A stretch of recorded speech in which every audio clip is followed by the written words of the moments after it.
Right, dusubiye kubaha ikaze ni kugasaka web tv, imwe mu mateleviziyo akunda kubakorera ibintu byiza. Iyo the number one station abari ni kugasaka web tv. Subire kubaha ikaze rero mwebwe muri ko muradukurikirana muri kano kanya, abarasta bose ndababwira ati ja Rastafari. Turi aho bita ni muri Medium canke Mize. Ni ahantu hari ibintu ndangakaranga nk'uko mubibona, ariko haba umuryango ico bita communauté ni y'aba Rasta banatuzimanye. Ubundi ikinyobwa c'abarasta ni icayi kabisa. Mu nzu y'abarasta misi uzahasanga icayi, ni nk'iwanje. Right, mwite CBOB canke Bob, ndabahe ikaze mu kiganiro cacu co kuri uno musi. Ahandi ko ndanwa kaye mbona n'ikirere kitameze neza, ariko ndababwiye ko uno musi ari ikiganiro kiryoshe cane, aho ndi mu makuru atatu ya Rastafari. Nkuko rero mubibona kandi muri Mize ni ahantu bakorera ibintu, barabaza baracapa. Hari ibitabo byinshi, nagiye ndabona amafoto. Bampaye n'igitabo, ni kado bampaye, n'igitabo kirimwo nabonye harimwo amategeko y'umwuga wo kumenyesha amakuru, ni My Career. Ndanabashimira cyane n'abarasta, ubundi abarasta bagenzwa n'urukundo aho baba bari hose, bananzimanye kayi barabwiye ati ibi ni kariyeri yiwawe, ariko uzogenda urayisoma. Tugaruke rero hano, ndi kumwe n'abasanzwe bahakorera niwo koze ibintu byose. Bavuze munyatugenegene muzokumve abantu nk'aba. Umuntu ashobora kubaza ikintu mu isura, ama image muraza gushobora kuyabona. Hari ibintu byinshi, ni culture kabisa, ibintu bikomeye cyane. Akaba yitwa Ras Rochero, ja Rastafari. Umeze neza. Akaba afise na dread, ni kimwe mu bintu biranga culture y'abarasta, ngo ni n'umugenzi w'abanyafrika. Byinshi baza kwitubwira, bose byinshi bazi gusumba jewe. Ariko kurundi ruhande dufise uyundi mukasha yitwa Rush Gideon, nawe ni umwe mu ba Rasta afise icazi muri culture. Urabona nta dreadlocks afise, ariko arazi byinshi, kuko kuba mu Rasta simpaka ufise amadread. Bose hamwe rero ndabahe ikaze, ni Ras Rochero hamwe na Rush Gideon. Reka ndababwiye ati ja Rastafari. Hamba tutangura kuganira n'umwe twahasanze, akaba yitwa Ras Rochero. Amakuru meza. Urahora komeye? Ndakomeye kabisa. Ni Rasta Kacha. Ni kacha. Aha turi ni hehe neza na neza? Ni Kanyami. Barabaja mu Zego. Iyi nzu yanyu bakaba bayita gute? Hari abahe izina ubundi bavuga bati tugiye hanze yacu ntazina nifise musanze. Iyi nizo tubamo, ikacha nayo ikacha yacu twari dufise twabanye igihe, ko tufise mu muji aho twakorera baradukura. Tuza gukora ngaha ni wacu, turubaka turazana nyine ibintu byacu ngaha. Hani wacu mugabo bahita kwari ku barasta. Uvuze ku barasta baca bahabona. Ngira beza cha n'abari mu misozi yo misombe, n'abari ku Kanyara. Nabonye munakora n'utuntu munadandaza n'akayi bitumbura, mukora n'utuntu nk'uto. Ariko reka ndagusoma umwanya ko byose birahari. Ngeto zo gushobora kuronka umwanya gushobora kubikora. Ariko ku rundi ruhande turi kumwe na Rush Gideon. Big up sana. Umeze neza nawe? Ubundi ndashobora kuvuga ko uri umurasta mu gihe ntabona dreadlocks. Bon, jewe biroroshe ni jewe, kubera abantu banzi kera narise dread, kandi ndi mu bantu ba mbere ngaho ngo natangiye kubahuka gushira ko dread. Nazimaranye imyaka 12. Ubundi dread zivuze iki mu buzima bw'umuntu? Tubonye umuntu afise dread twumva iki? Tubone image ya gute? Bon, dread ni roots, les racines. Imagine toi abantu bataramenya gucura inzembe, bose barafise dread, bose nta masalon. Imagine. Donc urumva rero ugize dreadlocks ugomba nkeka kuja contact na roots yawe ya mbere ya kera. Biryoshe. Umuntu twibaze ko ashobora kuba yaragize dread bwa mbere mu Burundi yoba ari nkande uwo twamenye? Bien sûr, turafise chance yo kugira umwami wa mbere w'igihugu cacu yitwa Rushatsi Tchabalala Masika, kuko yarafise dread.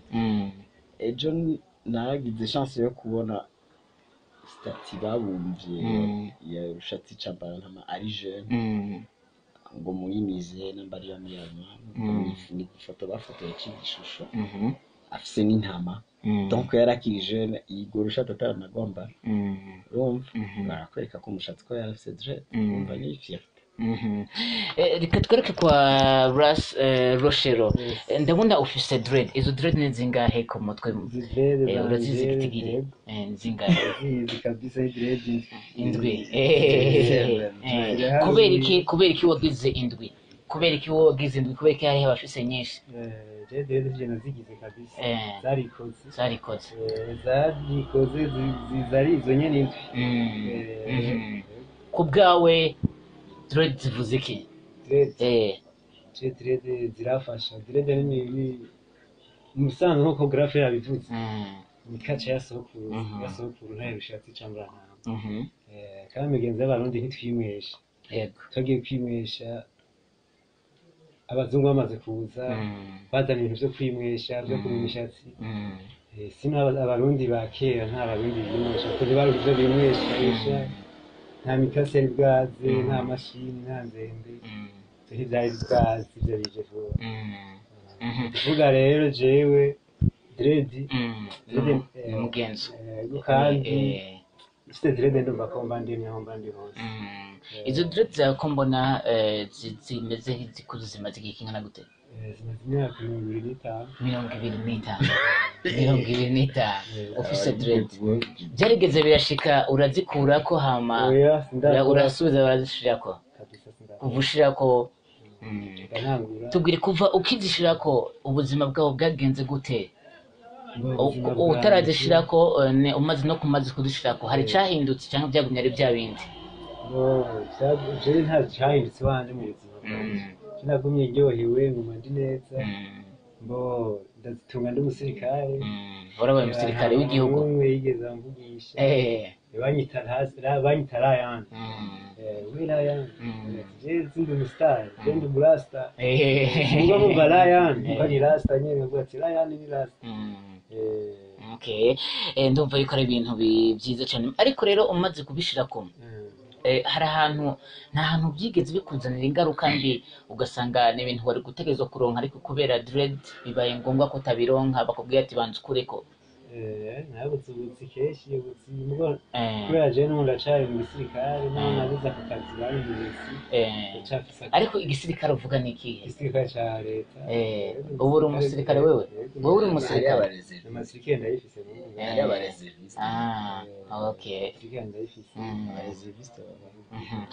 reka tugaruke kuri Ras Gideon tuvuze umuntu avuze rasta aba ashatse kuvuga iki ni iki kinyegeze inyuma y'iryo jambo rasta canke Rastafari uvuze rasta ivuye muri Rastafari Rastafari naryo ni Rastafari Makonnen amperero muri Ethiopia niyo mazina yiwe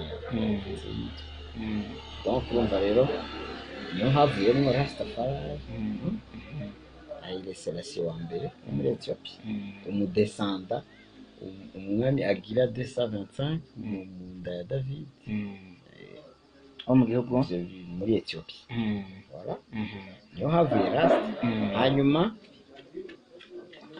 Rasta nyene kubera Rasta urabona ko ari roots hanyuma roots nayo urabona abanyafrika barayisangiye bose umva natwe turasuruhara iyo tuvuze umurasta iyo uvuze tujya n'umuntu n'umurasta uba ushatse kuvuga iki ko ari umuntu ameze gute aba ari umuntu atinza kwicisha bugufi umuntu naho ahura n'ingorane y'amahane akagira ni umuntu abaho naturel agerageza kuba pure no mu byo afungura kuvuga ubaye pure mu mubiri urumva no muri comportement kuba pure iratugora ariko nuko twatekereza ko byategereza kuba muri rasta n'umuntu ategereza kuba muri leta ari pure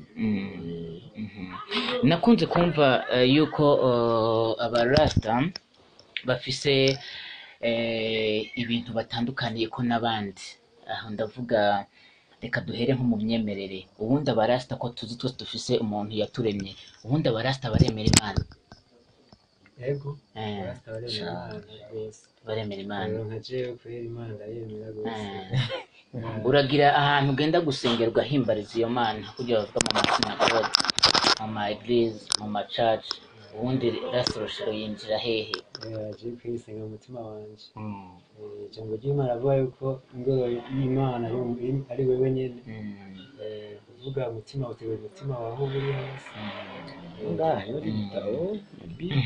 mu myemerere y'abarasta mu buzima busanzwe barafise imiziririzo bakavuga bati iki kintu mu muryango w'abarasta ntigikorwa